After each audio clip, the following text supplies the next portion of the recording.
Nama kader Partai Solidaritas Indonesia atau PSI, Antony Norman Lianto menjadi sorotan setelah seorang perempuan berinisial W, 29 tahun, buka suara terkait pelecehan seksual yang dialaminya.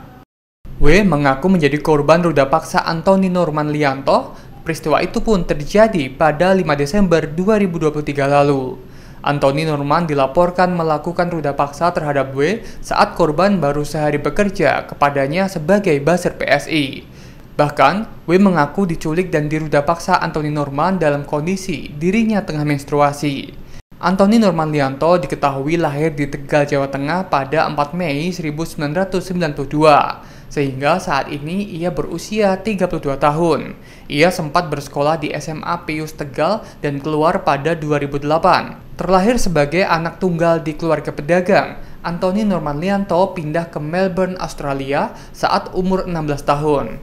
Di Melbourne, Antony Norman Lianto melanjutkan pendidikan di Monash University jenjang diploma. Ia juga sempat berkuliah di Holmes Institute Melbourne di jenjang S1 dan juga S2. Semasa kuliah, Norman pernah menekuni sejumlah pekerjaan mulai dari cleaning service, kurir, resepsionis, hingga driver online. Setelah lulus Master S2, ia memulai karir di bidang manajemen hingga terakhir menjadi Higher Education Coordinator di salah satu kampus di Melbourne. Pada 2019, Norman kembali ke Indonesia setelah di negeri kanguru itu selama 10 tahun. Ia pun bergabung dengan PSI dan didapuk menjadi Ketua DPD PSI Jakarta Barat pada Desember 2020 lalu. Norman juga merangkap jabatan sebagai Direktorat Sosial DPP PSI. Pada Pileg 2024, Norman mencoba peruntungannya dengan maju sebagai caleg DPR di Jakarta.